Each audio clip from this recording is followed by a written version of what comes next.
మహాగణుడు మహోన్నతుడు పరిశుద్ధుడైన మన దేవునికి యుగయుగాలు తరతరాలు స్తుతియు మహిమ ఘనత కలుగునుగాక. ఆమేన్. దానియేలు గ్రంథంలో 6వ అధ్యాయం 23వ వాక్యం చదువుదాం. దానియేలు గ్రంథం 6:23. రాజు ఇందును గూర్చి అతి సంతోషభరితుడై దానియేలును గుహలో నుండి పైకి తీయండి అని ఆజ్ఞయగా బంట్రోతులు దానియేలును బయటికి తీసిరి. అతడు తన దేవుని యందు భక్తి గలవాడైనందున, ఈ మాట చూడండి, అతడు ఎవరతడు? దానియేలు తన దేవుని దృష్టికి భక్తి గలవాడైనందున అతనికి ఏ హానియు కలగలేదు. దానియేలు దేవుని దృష్టికి భక్తి గలవాడైనందున అతనికి ఏ హాని అంటే ఆపద రాలేదు, కీడు రాలేదు, నష్టము రాలేదు. ఎందుకు? భక్తి కలిగిన వాడు. ఏముంది సార్ దానియేలు భక్తి కలిగిన వాడు? 6వ అధ్యాయం 10వ వాక్యం.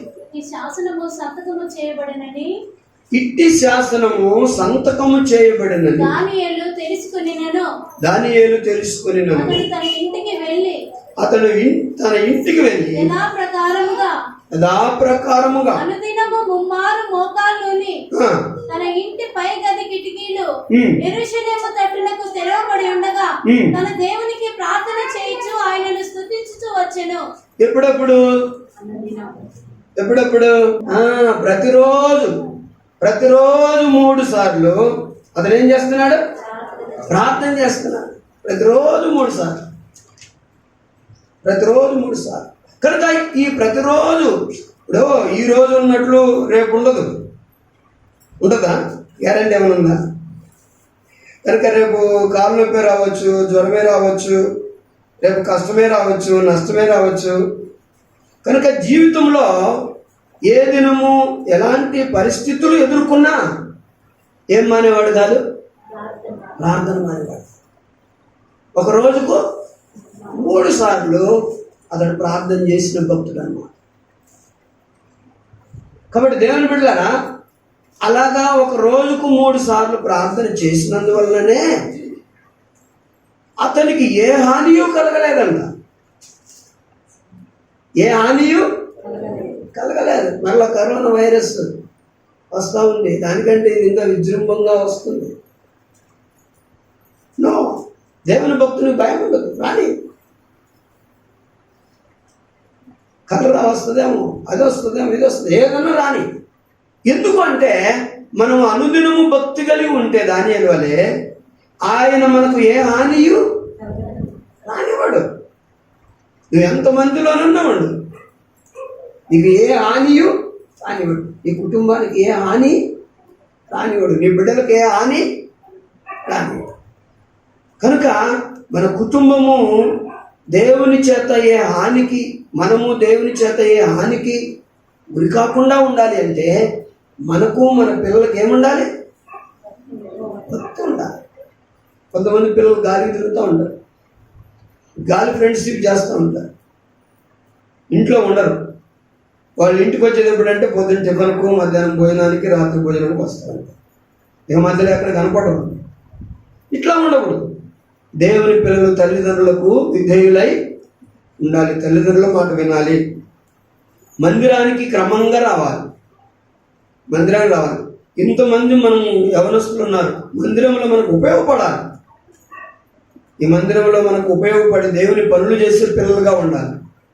దేవుడు ఆశీర్వదిస్తాడు. దేవుని భక్తిలో ఎదగాలి పిల్లలు. కాబట్టి అందరము భక్తిలో ఉంటే ఇంట్లో అందరం కూడా మన కుటుంబానికి ఏ హానియో ఏం చేయడు దేవుడు రానివాడు. ఏ హాని లేదు. కనుక భక్తునికి దానియేలు గురించి అతడు తన దేవుని దృష్టికి భక్తి గలవాడైనందువలన అతనికి ఏ హానియు కలగలేదు. ఎంత గొప్ప మాట. తనకు బాడీ గార్డ్స్ ఉన్నందువలన ఏ హాని కలగలేదా? సెక్యూరిటీ ఉన్నందువల్ల ఏ హాని కలగలేదా? ఏమంటారు? కాదు, సెక్యూరిటీ కాపాడలేదు. సెక్యూరిటీ కంటే, నీ గన్నుల కంటే, నువ్వు పెట్టుకున్నటువంటి వేసుకున్న బుల్లెట్ ప్రూఫ్ కంటే, బుల్లెట్ కారు కంటే భక్తి కాపాడినంత పర్ఫెక్ట్గా ఎవరు నిన్ను కాపాడు? దేవుని స్తోత్రం. అందుకని అది గొప్పది భక్తి. భక్తి చాలా మందిని దైవజనులు బుల్లెట్తో కాల్చినప్పుడు బుల్లెట్ రాలేదు బయటికి లోపల. కొంతమందిని దైవజనులు కత్తితో పొడిచినప్పుడు బెండ్ అయిపోయినాయి, దైవజనులకు ఏ హాని కలగలేదు. భక్తులు, వాళ్ళ భక్తులు కనుక దేవుని పిల్లలమైనటువంటి మనము ఇప్పుడు దానియేలు గురించి ధ్యానం చేస్తున్నాం. దానియేలు ఎలాంటి వాడు? భక్తి గలవాడు. కనుక ఎందుకు భక్తి గలవాడు? అనుదినము ముమ్మారు ప్రార్థన చేస్తాడు. కనుక ముమ్మారు ప్రార్థన చేస్తాడు. ఎందుకని అతడు భక్తి గలవాడు కనుక అతనికి దేని నుండి కలగలేదు? సింహభూమిలో వేసినప్పటికీ ఏ హానియు అతనికి. ఇంత గొప్ప కార్యం చేసేవాడు. ఎవరు కాపాడారు? దేవుడు కాపాడు. ఎలాగా? దేవుడు 6వ అధ్యాయంలో మనం చూస్తాం. 6:22 చదవండి ఎవరన్నా. నేను నా దేవుని దృష్టికి నిర్దోషినిగా కనబడుతుంది కనుక ఆయన తన దూతను పంపించి నాకు ఏ హాని చేయకుండా వాటి నోళ్లు మూయించాను. వాహ్, చెప్తున్నాడు దానియేలు చెప్తున్నాడు, రాజా నేను నా దేవుని దృష్టికి ఎలాంటి వాడను? నిర్దోషిని కనుక ఆయన ఏం చేశాడు? తన భక్తునికి తన దూతను పంపి సింహములు, నన్ను తినబోయే సింహాలు, నన్ను చీల్చే సింహాలు, నా యొక్క రక్తాన్నంతా పీల్చే సింహాలు కనుక నా ముందు ఉండగా అవి నాకు ఏ హాని చేయకుండానట్లు వాటి నోళ్లను. ఎంత గొప్ప దేవుడు! దేవుని స్తోత్రం. కాబట్టి భక్తుల్ని ఏం చేస్తాడు ఆయన? కాపాడాలి. ఏ హానియు రానివాడు. దానియేలు జీవితంలో ఏ హానియు రానివ్వలేదు. కాబట్టి ఈ రోజున మన ఇంటి వారు అందరము ప్రార్థన చేయాలి. మన ఇంటి వారు అందరము దేవుని మందిరానికి రావాలి. మన ఇంటి వారు అందరము వాక్యం చదవాలి. మన ఇంటి వారు అందరము భక్తి కలిగి ఉండాలి. భక్తి కలిగిన వారంగా బ్రతకాలి అంటే ఏం కావాలి? మారు మనసు ఉండాలి, పాప క్షమాపణ ఉండాలి, బాప్తిసం తీసుకోవాలి. ఇవి తీసుకొని ఆ తర్వాత మనం అనుదినము ప్రార్థన చేయాలి, అనుదినము వాక్యం చదవాలి, రెగ్యులర్గా చర్చికి రావాలి, వాక్యానుసారంగా జీవించాలి. ఇది చేస్తే భక్తి. నేను బాప్తిసం తీసుకొని మారు మనసు పొందను, పాప క్షమాపణ పొందను, ఏం పొందను, కానీ చర్చికి వస్తాను రెగ్యులర్గా. బాప్తిసం వద్దు, పాప క్షమాపణ వద్దు, ఆ లైఫ్ ఈ లైఫ్ అంటే దేవుడు ఆ లైఫ్ ఈ లైఫ్ ఏ లైఫ్ లేకుండా చేస్తాడు. కాబట్టి ఏదైనా ఒకటి స్థిరంగా ఉండాలి. కనుక భక్తిలో నేను ఉండాలి అనుకుంటే నువ్వు ఇలాగ చేయాలి. భక్తిహీనుడిగా ఉంటే మందిరం కూడా అవసరం లేదు. భక్తిహీనుడికి ఇంక మందిరం ఎందుకు? భక్తిహీనుడికి ప్రార్థన ఎందుకు? భక్తిహీనుడికి వాక్యం ఎందుకు? అవసరం లేదు. అతడు భక్తిహీనుడు కనుక అతడు భక్తి మీద ఇంట్రెస్ట్ లేదు కాబట్టి అతడు భక్తిహీనుడిగా తిరుగుతుంటాడు. కాబట్టి మనం భక్తులం కనుక దేవుని పిల్లలను భక్తి కలిగిన వారిలాగా మనం నడుచుకుని ఈ ప్రార్థన, ఈ వాక్యము, ఈ ఆరాధన, ఈ మందిరము ఇవన్నీ రెగ్యులర్గా మన జీవితంలో అనుభవించినప్పుడు దేవుడు తన భక్తులను ఏం చేస్తాడు? ఏ హానికి గురి కాదు. ఏ హాని. మీరేమైనా భయం ఉందా మీ ఇంట్లో? ఇప్పుడు లేదు సార్, మాకు ఇంట్లో సరిగా ఆర్థికంగా చాలా కష్టం ఉంది. వినండి, ఆర్థికంగా చాలా కష్టం ఉంది, ఒంట్లో బాగుంటలేదు, డాక్టర్లు ఎట్లా అన్నారు అట్లా అన్నారు, చూపించుకోవాలంటే డబ్బు లేదు. ఇంకా లేదు సార్, పిల్లకు చదువు ఎలాగానని భయం, పెళ్ళి ఎలాగానని భయం, ఉద్యోగం రావట్లేదు, ఇంకా లేకపోతే ఏమో నిద్ర పట్టడం లేదు, లేకపోతే ఏదో నల్లగా కనపడుతుంది రాత్రిలో. ఇలాంటి భయాలు ఏమైనా ఉన్నాయా మీకు? ఆ భయాలన్నీ కొట్టేసేవాడు, ఆసక్తి కలిగిన వాడు మన ప్రభు అయినా. ఈ భక్తిలో ఎప్పుడైతే ఉంటావో అవన్నీ దూరం అయిపోతాయి. భక్తిహీనుడిగా ఎలాగ ఉంటావో, ఇప్పుడు వెలుగు దగ్గరికి వెళ్ళే కొలది మనము వెలుగు తెలుసు కదా, ఆ వెలుగులోనికి వెళ్ళే కొలది చీకటి ఏమైపోతుంది? పారిపోతుంది.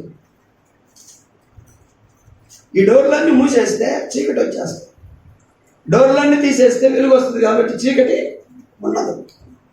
నువ్వు వెలుగైన యేసయ్య దగ్గరికి రెగ్యులర్గా వస్తే నీలో ఉన్న చీకటి అంతా మారిపోతుంది. నువ్వు వెలుగు దగ్గరికి యేసయ్య దగ్గరికి రావడానికి ఇష్టపడకపోతే చీకటి నీ దగ్గరికి వస్తుంది, నిన్ను భయపెడుతుంది, నిన్ను కలవరపెడుతుంది, నిన్ను పడగొడుతుంది, నిన్ను చెడగొడుతుంది, నిన్ను నాశనం చేస్తుంది.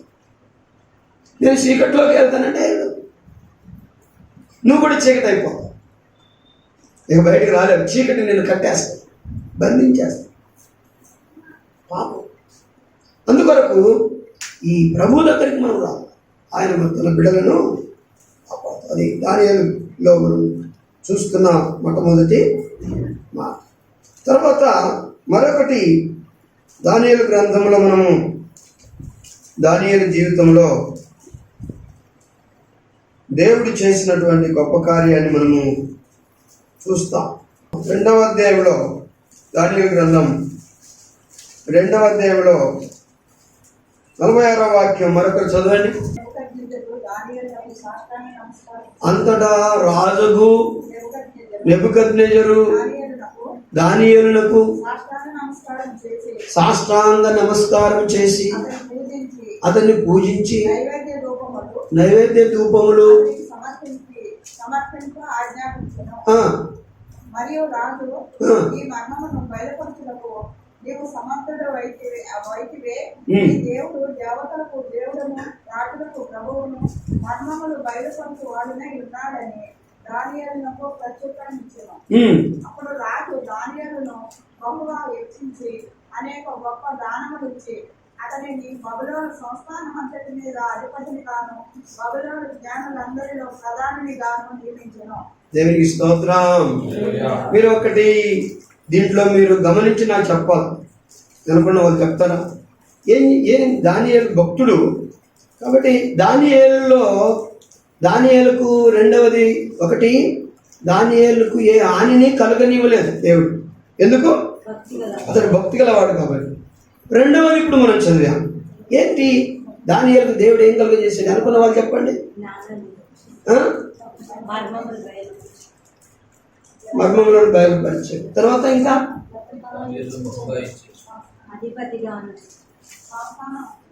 కనుక దానియేలుకు జీవితంలో అవును కరెక్టే మీరు చెప్పినవి కూడా మర్మాలను బయలుపరిచాడు. అంటే తెలియనివి తెలియజేశాడు, తనకు తెలియజేశాడు. కనుక ఇక్కడ నేను చెప్పేది ఏంటంటే తనను బహుగా హెచ్చించాడు. తనని ఏం చేశాడు? మనకు ఇదే ఆలోచన ఉంటుంది. మేము ఎలాగైనా గొప్పోళ్ళం కావాలి, మా పిల్లలు గొప్పోళ్ళు కావాలి, మేము హెచ్చించబడాలి, మేము ఏ కొరత ఉండకూడదు, డబ్బు విషయంలో, బంగారు విషయంలో, వెండి విషయంలో, బట్టల విషయంలో, జాబ్స్ విషయంలో. కనుక ఏ కొరత లేకుండా, లోటు లేకుండా బ్రతకాలి అని మనం అనుకుంటూనే ఉంటాం ప్రతిరోజు. కానీ ఈ యొక్క అన్ని రంగాల్లో కూడా మనం హెచ్చించబడాలి అంటే హెచ్చించడానికి కారకుడు ఎవరు? దేవుడే. హెచ్చించేవాడు ఎవరు? దేవుడే. కనుక దానియేలు భక్తి కలిగి ఉన్నాడంతే. దానియేలుకు ఏ హాని కలగకుండా సింహాల నుండి కాపాడుకున్నాడు ఆయన. రెండవది దానియేలును ఏం చేశాడంటే ఆయన హెచ్చించాడు. ఎవరి చేత?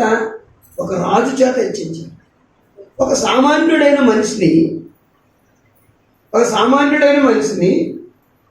రాజు, బబులోను రాజ్య చక్రవర్తి అతనికి నమస్కారం చేశాడు. అతను ఏదైతే సాగిలపడ్డాడని. ముఖ్యమంత్రి వచ్చి మన కాళ్ళ మీద పడతాడా? ఆయన కాళ్ళ మీద మనం పడాలి. సార్ మమ్మల్ని జ్ఞాపకం చేసుకోవాలి. కానీ ఇక్కడ చూడండి, ఒక పెద్ద రాజు ఒక సామాన్యుడైన దానియేలుకు ఏం చేశాడు? సాష్టాంగ నమస్కారం చేశాడు, పూజించాడు, ఒక దేవునిగా పూజించాడు దానియేలు. ఎందుకు? అతడు భక్తుడు కాబట్టి. అంత మాత్రమే కాకుండా దానియేలును అనేక దానములను ఇచ్చి, రాదంటే రాజు తగినట్లు గొప్ప గొప్ప దానాలు ఇస్తాడు, గిఫ్ట్స్ ఇస్తాడు. ఇచ్చి అతని బబులోను సామ్రాజ్యంలో ఏం చేశాడట? అధిపతిగా హెచ్చించాడు. దేవుని స్తోత్రం. దేవుడు ఏం చేస్తాడంటే తన భక్తుని రెండవదిగా దానియేలు జీవితంలో హెచ్చిస్తాడు. హెచ్చించాడు. కనుక మనం అనుకుంటాం, మమ్మల్ని ఎవరు పట్టించుకోరు, మమ్మల్ని ఎవరు చూడరు, మమ్మల్ని ఎవరు గౌరవించరు, మాతో ఎవరు మాట్లాడరు అని మనం అనుకుంటుంటాం కొన్నిసార్లు. అలాగే ఎవరు మాట్లాడవలసిన పని లేదు. మనం భక్తులమై ఉంటే దేవుడు తగిన కాలంలో మనల్ని ఏం చేస్తాడు? దేవునికి స్తోత్రం. కనుక దేవుడు మనం హెచ్చించబడాలని కోరుకోకూడదు. మనం హెచ్చించబడాలనుకుంటే తగ్గించబడదు. దేవుడు హెచ్చిస్తే ఎవడు తగ్గించలేడు, ఎవడు దించలేడు. కాబట్టి దానియేలు జీవితంలో ఏమైంది? అతడు హెచ్చించబడ్డాడు. అతడు హెచ్చించబడి కనుక గొప్ప దానములను అతడు పొందుకున్నట్లు దేవుని పిల్లారా మనం చూస్తాం. 5వ అధ్యాయంలో మరొక మాటను మనం చూద్దాం. 28వ వాక్యము చదువుదాం. ఎవరండి? బెల్షస్సరు ఆజ్ఞయ్యగా వారు దానియేలునకు ఉదారంగు వస్త్రము తొడిగించి అతని మెడను బంగారపు హారము వేసి ప్రభుత్వము చేయుటలో అతడు 3వ అధికారి అని చాటించిరి. ఇంకొక రాజు అతడు నెబుకద్నెజరు రాజు. ఇప్పుడు బెల్షస్సరు దానియేలుని హెచ్చించటం మనం ఇక్కడ పారసీకుడైనటువంటి ఇయ్యబడిను.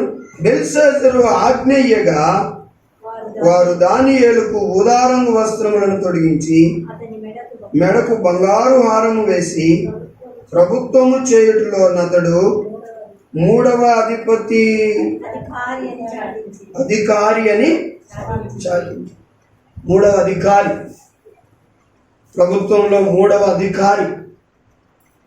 కాబట్టి 2వ రాజు చేత కూడా ఏం చేయబడ్డాడు? హెచ్చించబడ్డాడు. ఎవరు? దానియేలు. కాబట్టి మొదటి రాజు నెబుకద్నెజరు కూడా అతన్ని హెచ్చించాడు. కాబట్టి 2వ రాజు హెచ్చించాడు. 6వ అధ్యాయం మొదటి వాక్యంలో తన రాజ్యం అంతటిపైన అధిపతులుగా ఉండుటకై 120 మంది అధిపతులను నియమించుటకు దర్యావేషునకు ఇష్టమాయెను. ఇతడు ఇంకొక రాజు, దర్యావేషు. నెబుకద్నెజరు, బెల్షస్సరు ఆయన హెచ్చించారు రాజు. దర్యావేషు కూడా రాజే. అతని చదవండి. తన రాజ్యం అంతటిపైన అధిపతులుగా ఉండుటకై 120 మంది అధిపతులను నియమించుటకు దర్యావేషునకు ఇష్టమాయెను. వారిపైన 3 ప్రధానులుగా నియమించెను. ఆ 3 దానియేలు ముఖ్యుడు. కాబట్టి దానియేలుని ఇక్కడ హెచ్చిస్తున్నాడు. ఇంకా అందరి దాదాపు అనేక రాజుల చేత దానియేలు ఏం చేయబడ్డాడు? హెచ్చించబడ్డాడు. కాబట్టి భక్తిగా మనం బ్రతికినప్పుడు దేవుడు భక్తుని ఏం చేస్తాడు? హెచ్చిస్తాడు. భక్తునికి ఏ హాని కానివాడు, భక్తుని హెచ్చిస్తాడు. కాబట్టి దేవుని పిల్లలమైనటువంటి మనము భక్తి కలిగి ఉన్నాం. తర్వాత ఇంకొక వ్యక్తిని మీకు చూపిస్తాడు. మరొకటి చదవండి. అపోస్తల కార్యం 10వ అధ్యాయం మొదటి వాక్యం నుండి చదవండి. ఇటలీ పటాలమనబడిన పటాలములో శతాధిపతి అను కొర్నేలి భక్తిపరుడు ఒకడు కైసరియలో ఎవరంట? ఇటలీ పటాలములో కొర్నేలి అను భక్తిపరుడు ఒకడు కైసరియలో ఉండను.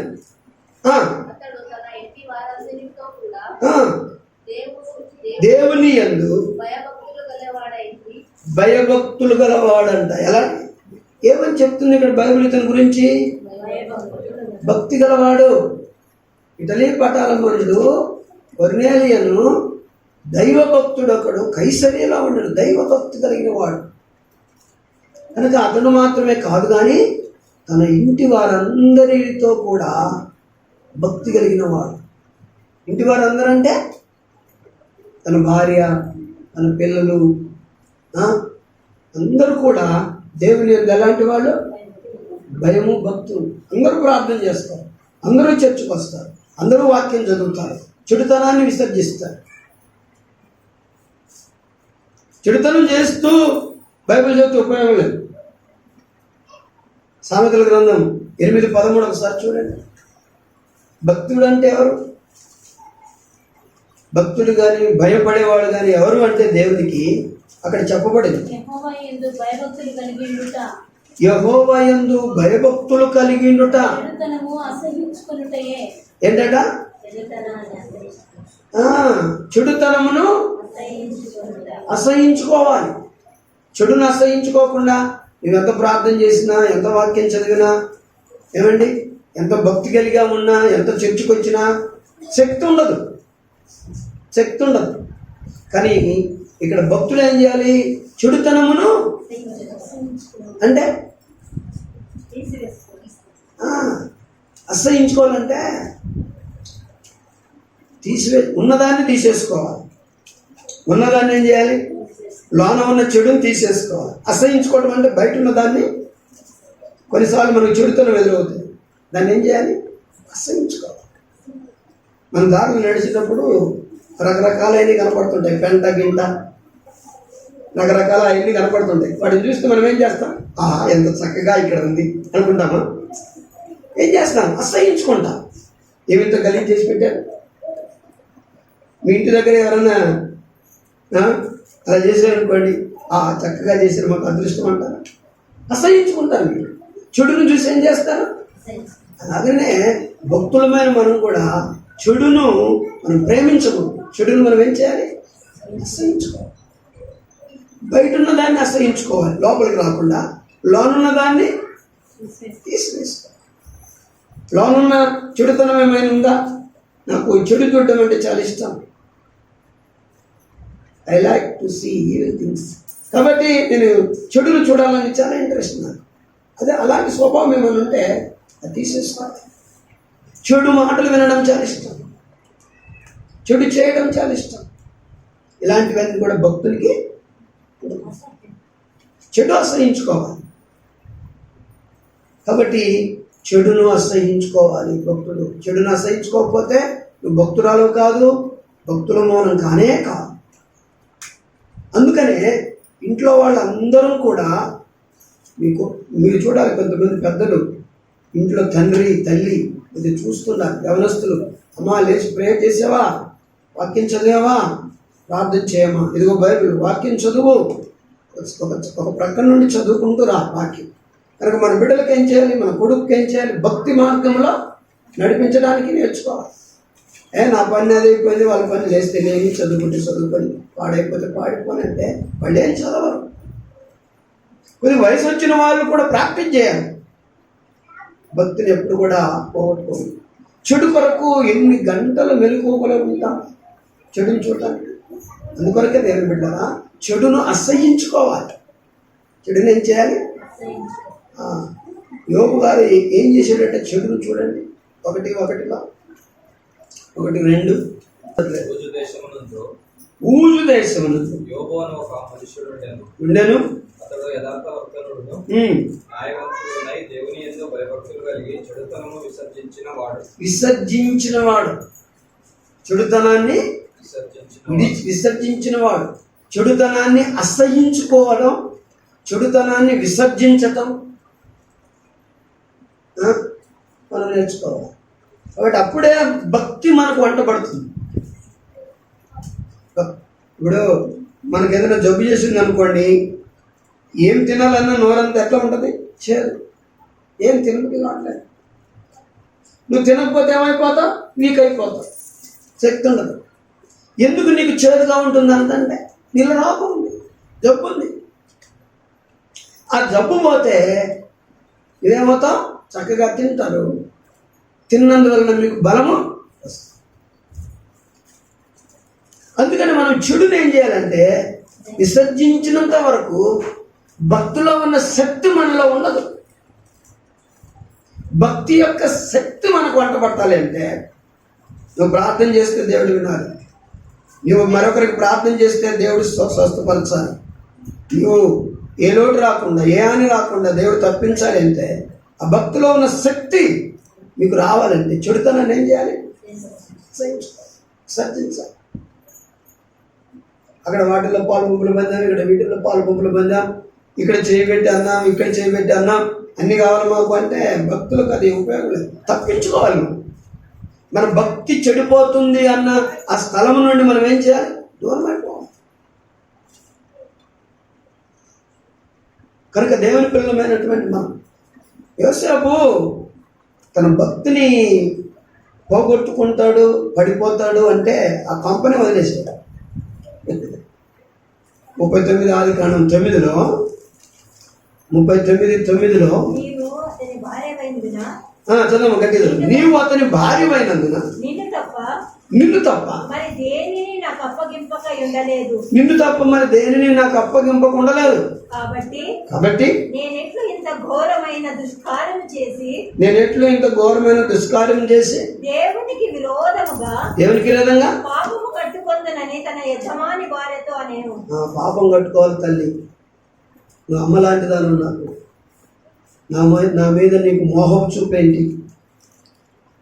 నన్ను నా చేయి పట్టుకోవటం ఏంటమ్మ? ఇది మంచిది కాదు. యోసేపును పడగొట్టడానికి వస్తున్నాను. యోసేపు మంచోడే, ఆ తలంపులు లేవు, ఆలోచనలు లేవు. యోసేపు భక్తిపరుడే. కానీ మనం భక్తులమైనప్పటికి కూడా కొందరు మనల్ని ఏం చేస్తారు? పడగొట్టడానికి వస్తుంది. యోసేపును పడగొట్టడానికి వచ్చింది, చెడగొట్టడానికి వచ్చింది. చెడగొట్టడానికి వస్తారు. మన కొంతమంది స్నేహితులు, చెడ్డ స్నేహితులు ఉంటారు. వెళ్దాం అట్లా తీసుకొని పోతుంటారు. నేను బోరు కొట్టడం లేదా ఇంట్లో ఎంచుకుంటా వింటున్నారా? బోరు కొట్టడం లేదా నీకు ఇంట్లో? అట్లా పోదాం.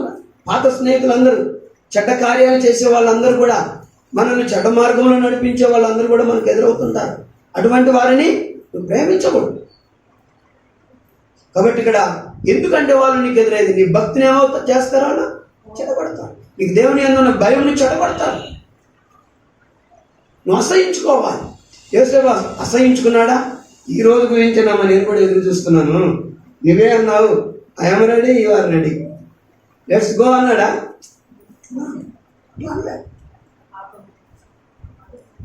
నేను ఈ పాపాన్ని యోసేపుకు 100 మంది అమ్మాయిలు వెంటబడి అతన్ని శోధించిన అతను పడిపోయేవాడు కాదు. ఎందుకంటే అతడు పాపాన్ని విసర్జించి అతడి చెడుతనం అసహించుకున్నాడు. ఈరోజు ఎన్ని రకాలుగా నువ్వు పడిపోతున్నావు. అందుకే దేవుని దగ్గర నుంచి ఏం మేలు దొరకట్లేదు. నువ్వు ప్రార్థన చేస్తావు కానీ నీ భక్తుల శక్తి ఉండటం లేదు. కాబట్టి నువ్వు శోధించు. ఎవరన్నా వచ్చి కొద్దిగా శోధిస్తే అసలు అయిపోయింది, పడిపోతుంది. ఒక మాటగా పడిపోతున్నావు, ఒక చూపుగా పడిపోతున్నావు. కాబట్టి దేవుని బిడ్డలారా, కనుక ఇంటి వారందరితో కూడా మనం ఏం కలిగి ఉండాలి? కొర్నేలి ఇంటి వారందరితో కూడా భయభక్తులు కలిగిన వారు.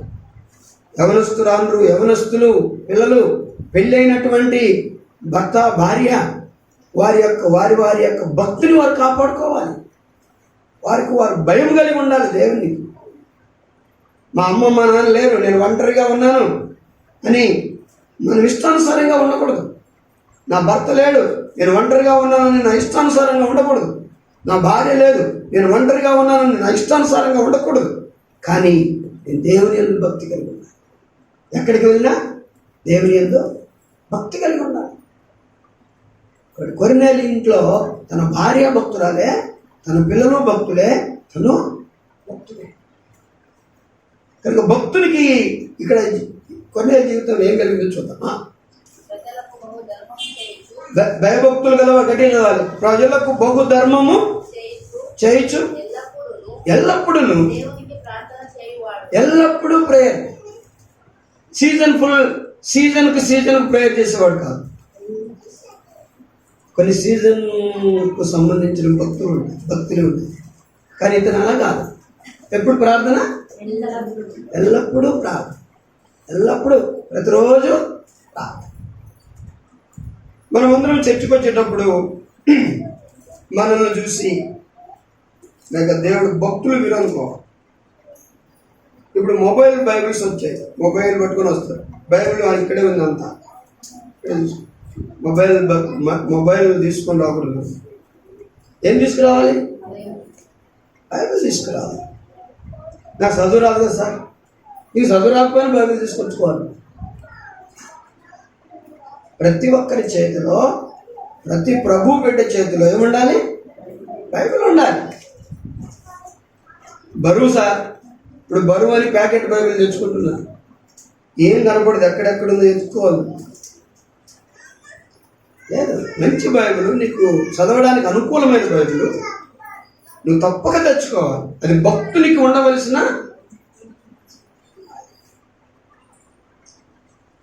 కీర్తనల గ్రంథంలో 149 అనుకుంటాను. ఒక చక్కటి మాటను మనం చదువుదాం. 149:9 విధింపబడిన తీర్పు వారి మీద నడుపుటకును వారి చేతిలో రెండంచులు గల ఖడ్గమున్నది. ఆయన భక్తులకందరికీ ఘనత ఇదే. ఏంటి రెండంచుల వాడి అయిన ఖడ్గము? ఇదే రెండంచులు కలిగిన వాడి అయిన ఖడ్గం ఏంటి?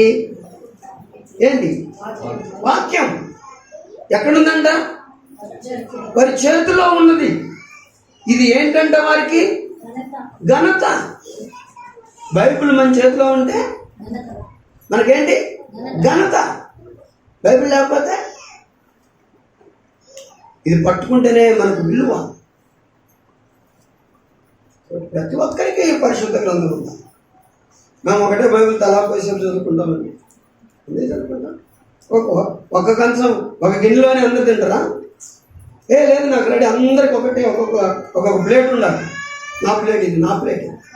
అది మన బైబిల్ మనకు అంత. దీన్ని చదువుకోవాలి రెగ్యులర్గా, దీన్ని పాటించాలి రెగ్యులర్గా. కనుక అతడు ఎల్లప్పుడూ కూడా ఏం చేసేవాడు? ప్రార్థన చేసేవాడు. ఎల్లప్పుడూ అతడు ఎల్లప్పుడూ అతడు ప్రార్థన చేయువాడు. పగలు ఇంచుమించు 3 గంటల వేళ దేవుని దూత అతని యొద్దకు వచ్చి కొన్నేలి అని పిలుచుట అతనికి కనబడెను. దేవునికి స్తోత్రం. ఏం చూశాడు? దర్శనము. కళ కళ్ళు మూసుకొని నిద్రలో వచ్చేది. దర్శనము కళ్ళు తెరిచి చూస్తుండగానే కనబడేది. కనుక నిద్రపోతున్నాడా కొర్నేలి? లేదు. ఏం చేస్తున్నాడు? ప్రార్థన చేస్తూ ఉండగా, అతడు మెలకువ కలిగి ఉండగా ఒక దర్శనము దేవుడు చూపించాడు. ఏంటి ఆ దర్శనము? ఆ దర్శనంలో ఎవరిని చూశాడు? దేవుని దూతను అతడు తేటగా చూచాను. దేవుని స్తోత్రం. కనుక భక్తునికి దేవుడు ఏం చూపిస్తాడంటే దర్శనాలు చూపిస్తాడు. భక్తునికి ఏం చూపిస్తాడు దేవుడు? దర్శనాలు చూపిస్తాడు. మాకు ఏ దర్శనం రావట్లేదు, మాకు ఏ కళ రావట్లేదు అంటే రాదు. అంటే యోసేపు జీవితాన్ని అంతా కళల ద్వారానే దేవుడు ఆశీర్వదించాడు. కళల ద్వారా చెప్పేశాడు ఏం జరుగుతుందో. యోసేపు పనులు నేను నాకు ఒక కళ వచ్చింది కనుక నా మీ పనులన్నీ పడిపోయాయి, నా పనులు లేచి నిలబడింది. దేవుడు నాకు ఒక కళ ఇచ్చాడు, నాకు ఇంకొక కళ వచ్చింది కనుక ఇలాగ కళల చేత తన ఫ్యూచర్ అంతా దేవుడు తనకు చూపించాడు. కాబట్టి అతడు భక్తుడు చెడుతనాన్ని అసహించుకున్నవాడు. కాబట్టి ఈ రోజున దేవుని పిల్లలమైనటువంటి మనము ఏం చేయాలి? భక్తిని కలిగి ఉండాలి. భక్తునికి ఏం చూపిస్తాడు దేవుడు? దర్శనాలు చూపిస్తాడు. దానియేలు జీవితంలో ఏ హానియు కాని రానివ్వలేదు. దానియేలు జీవితంలో హెచ్చించాడు భక్తుని. కొర్నేలి జీవితంలో మనకు దర్శనంలో చూపించాడు. ఎందుకో? భక్తులు కాదు. ఎవరు కనపడ్డారట? ప్రార్థించు. దానియేలుకు కూడా కనపడ్డారు, ప్రభువే కనపడ్డాడు. నారవస్త్రాలు ధరించుకున్నవాడు, మహాప్రకాశమైన వాడు. తను ఎన్నోసార్లు చూశాడు. ఎవరు? దానియేలు. కాబట్టి భక్తిగా మనం ఎప్పుడైతే బ్రతకడం నేర్చుకుంటామో దేవుడు మనకు దర్శనాలు చూపిస్తాం. మనం ప్రభువుని చూస్తాం, ప్రభుతో మాట్లాడతాం, మనకి ఏ లోటు ఉండదు. మనకు దేవుడు కాపాడుతాడు, దేవుడు మనల్ని ఘనపరుస్తాడు. కనుక భక్తిలో ఇన్ని రకాలైన మేలులో ఉన్నాయి. అందుకనే దైవ భక్తి గొప్ప మర్మమై ఉంది. దైవ భక్తి గొప్ప మర్మమై. కాబట్టి ఆ భక్తిలో మనం ఎదుగుతాం. ప్రభువా, నేను రెగ్యులర్గా ప్రేయర్ చేసే కృప నాకు ఇవ్వు, రెగ్యులర్గా వాక్యం చదివే కృప నాకు ఇవ్వు, రెగ్యులర్గా మీకు లోబడి బ్రతకడానికి నాకు నేర్పించు. ప్రభువా, భక్తి నుండి నేను కుడికి కానీ ఎడమకు కానీ తొలగిపోకుండా సహాయం చేయి. నన్ను మార్చు నాయన, నన్ను బ్రతికించు ప్రభు అని ప్రభువుని మనం అడిగితే దేవుడు మనల్ని కూడా భక్తులుగా తీర్చిదిద్దారు. మీరు కూడా ప్రాక్టీస్ చేయాలి, ప్రయత్నం చేయాలి. రెగ్యులర్గా లేచి ప్రార్థన చేయడం నేర్చుకోవాలి, ప్రాక్టీస్ చేయాలి. ఇప్పుడు భక్తిని మనం పొందుకున్నప్పుడు దాంట్లో శక్తి ఉంటుంది. ఆ శక్తిని మనం అనుభవిస్తాం. నువ్వు ఎక్కడ ప్రేయర్ చేసినా నీకు దేవుడు సహాయం చేస్తాడు.